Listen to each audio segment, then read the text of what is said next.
Качан увольнять этиле? Алмаз Мусаевич. Былтырбы? Былтыр. Сиз өзүңүз представление бергенсиз Сентерага, туурабы убагында? Совет директоруна. А эмне үчүн представлять этип кайта албайсыз? Эмгичи иштеп жүрөт. Жок, биз уже представление бердик. Эмараң бердиңер да. Канча болду иштеп атканда берден кеткенден баштап? Это должность совместно чогуу вице-президент болуп сизде иштегенден баштап зам болуп туруп, анан тияка кеткен Сентерага. А сиз мынакей Үмбеталы Токтогулов суроо берип атат, совет директоруңар даже өзүңүздө иштеген замыңыз сизге бериш керек ушуну барынчы маалыматтычы. Алмаз Мусаевич, а жерде момдой компаниялар бар, момдой акциялар бар деп. А вы говорите, не знаю деп. И до сих пор отуруп алып акча алгандан башканы билбейт. Это не украшает биздичи. 14 миллионго мактанып атабыз. Мы прибыль получали депчи. Бир кичинекей 100 квадраттай болгон кафеси жана астында зеленый жакта 300 миң сом аренда. 300 миң сом аренда кичинекей. Не говоря жана чоң залдагы тамак ичип аткандары, эмелери, бильярдные жана башкалар, анан койкалар. О чем мы говорим? Уят барбы жокпу бизде? Давай комиссия менен чыгалы, кышы жайы. 6 секунд найду. Айтпайын 10 секунд деп. 6 секунд вычислю. Канчадан төлөп атат, канчадан. И кроме того, прочие там төлөгөндөр. Врачка, уколго, массажка, что, не слепые что ли? Не көрбөй жүрөбүз. Ренат Мырза, билебиз да барыбыз эле. Ошон үчүн пансионаттардын тагдырын чечиш керек деп атабыз. Я не говорю, кыргыз алты миллион. Бирок мактанбаш керек. Биз 14 миллион алдык деп. Мына сизди мактана турган эң көзүңүз колуңузда эме болмок, уставта жазып профильный производство. Сиз профилдүү жакты айтсаңыз, мына ошол жерде өндүрүштү койдук, өсүп атабыз. Аса силердин жанакы операционный управленческийлерди алып койсок, минустан ылдый ичесиңер да, аябайчы. Кумтөрдүн акчасын, Афинаштын акчасын банкка салып коюп курттеткенди биз деле билебиз. Кожок Жович, мен жооп берип коем. Негизи Кожок Жович, конечно, я здесь не хвастаюсь, конечно. Вы просто вопрос задают, какая прибыль. Я отвечаю уже, 14 миллионов. Это же, вы же это пояснили. Да, а негизи, конечно, я имею здесь Ренат Темирбекович, чем хорошо известно. Есть же другие пансионаты. Относительно, если сравнить, мы вообще... Сиз мындай да, жүрбөй калган нерселерге сравнить этпеңиз да. Худший жакты карабаңыз да. Сиз лучший жагын карабайсыз. Бирдеке болсо эле Аврораны карабайсыңарбы? Тиякты карабайсыңарбы? Другой разговор ал Аврора менен. Бизге караштуу болсо биз аны менен да разберемиз. Бизге караштуу эмес. Ар бир ишкананынчы Кожок Жович өзүнүн бир эмелери болот да. Кыргызское море в период, летний период никто не отрицает, она очень прибыльная. Самая проблема в межсезонье заполнить.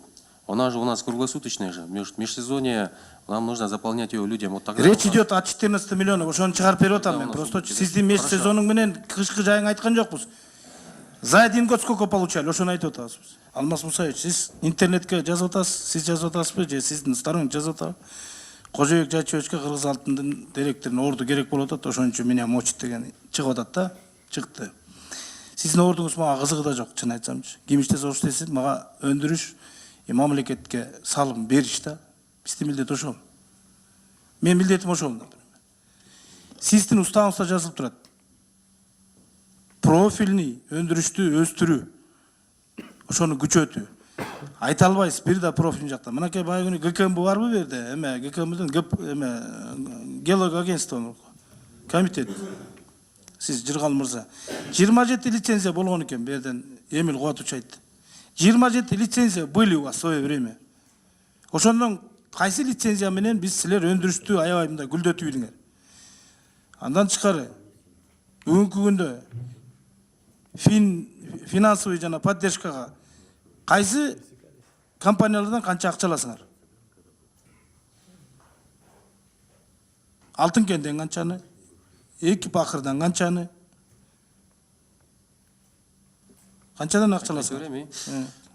Доллар менен айтыңыз, сиз доллар менен аласыздар. Доллар менен аласыз. Мындай бар да, бизде есть платеж, фин менеджмент деп коет. Фин менеджмент деп коет. Ар бир ишкана бизге фин менеджмент төлөйт ай сайын. Канчадан? Алтын кен ишканасы 100 миң доллар төлөйт. Айына. Этибакир Тересе ишканасы казыркы период 25 миң доллар, анан полный мощность чыкканда 50 миң доллар төлөйт. Кумтөрдөн жылына канча аласыңар? Кумтор деле ошондой 50 миң доллар жылына. Айына. Мен баягы суроо бергем сизге. Аппаратта, если СБны алып койгондо канча адам иштейт? 120 адам иштейт сизде. 120 бүгүнкү күндө сиз бир жолу коңгуроо кактыңызбы? 120 керекпи? Бүгүнкү күндө ошол аппаратта 120 адам. Айлыктары канчадан? Сиз бир жолу айттыңызбы реформа жасайын депчи? 120 адам аппаратта эмне кылат? Мен сизге толугу менен айтып коеюн, 40 адам жетишти эргечи. Мен сиздин подчиненный, сен Мурадылды ойлобоңуз, ошондон уктуго деп. Любой подчиненныйлардын тааныштарынан сурасам айтат, 40 адам ондай хватит. Аппаратка. Билбейм дейт, эмнеге кармап отурат. Это бир. Бүгүнкү күндө Макмалда канча охрана турат? Сиз айттыңыз 50. Сизден кеткен 50 баягыда айткансыз. Макмалдын өзүндө канча? Штатта отурган бүгүнкү күндө Макмалдын өзүнө. 80би, 60 мына жака айтып. 70 киши. 70 киши турабы? Ошондо 50 плюс 70 130 адам бүгүн кайтарып атат да Макмалды. Турабы? Тура. Канчадан төлөп атасыңар аларга? 130 адам иштебеген объектти кайтарып турат бүгүнчү. Макмалды билесиңер, урматтуу депутаттар. Канча площадьта турат, кандай турат? Бул эмне частный лавочка болуп калган булчу Кыргыз алтын. Кожок Вячеславович, мен анда рухсат берсеңер жооп берип коеюнчу. Жанакай оптимизация болсо, биз этот процесс у нас непрерывно идет.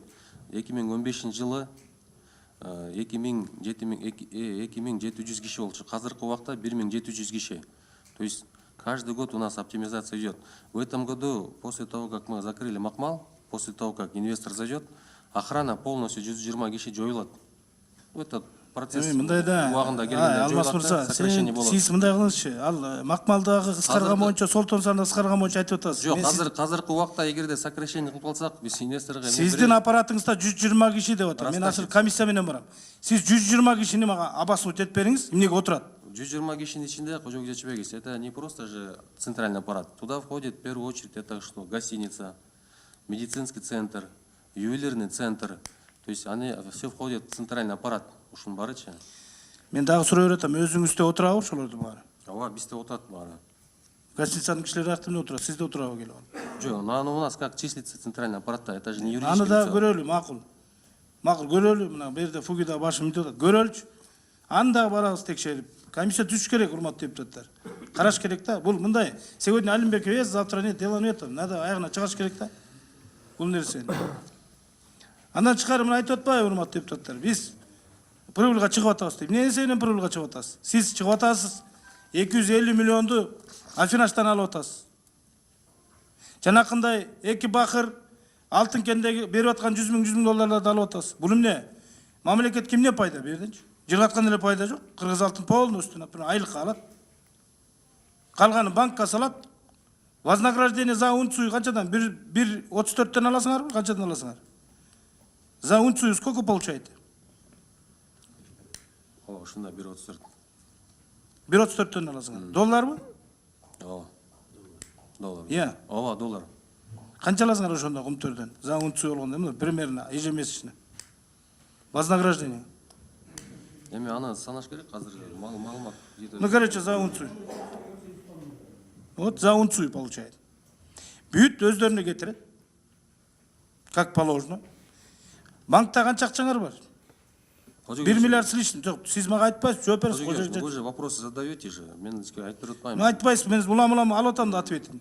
Эми негизи биз болсо, бизде у нас же прибыль формируется не только же с профильных, но и непрофильных активы же, то есть со всех источников. Сиз айлантпаңыз, непрофильный эмеңерди мен билем эмне дейт экен. Мына силер 14 миллионду. Жок, итогу анан кийин баары мамлекеттик бюджетке түшөт в виде дивидендов, Налогов. налогов. Салык төгүп атпайлыкпы? Мына быйыл биз 2018 жылы салыкты биз 120 миллион сом төктүк, налог салыктычы, отчислениеден. Ошо тоже же вклад же большой же. Алмаз Мусаев. Дивиденд төлөп атабыз. Аны жаштап ала билет. Сиз каяктан акча алып туруп анан канча төгүп атканыңыздычы. 11 класстын баласын жакшы окуган баланы коюп койсок ал деле билет, например. Афинаштан алган акчаны, предоплатадан алган акчаны, жана берип аткан акчаларды эсептешти, много ума не надо деп атам. Же мен туура эмес айтып атам, урматтуу депутаттар. Эмне ошо акыл керек ба аябай? Да, өзүңөр калыс болуңар. Ким айта алат? Мен ушул Кыргыз алтынды защит этем азыр. Мен ушунчалык жакшы алып чыгып берем. Мен муну жогорку кеңеш пленаркасына алып чыгам. Айтып коеюн, өзүм алып чыгам жалгыз. 2014 жылы менин колумда турат.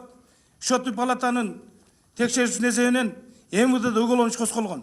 Муну окуп эле кой, мен азыр бериш керек муну. Козголду эле МВД. Айтыңызчы мына.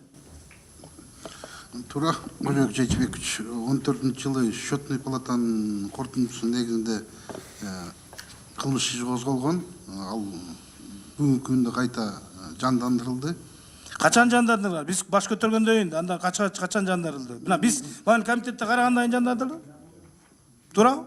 Bir ay oldu, bir ay oldu. Bir ay oldu. Şu biz koңгуроо кагып чакыра баштагандан баштап. Бу жерде мына айтып коеюн, урматтуу депутаттар. Калп айтып атпайбы эле. Финаншный заводдо, урматтуу депутаттар.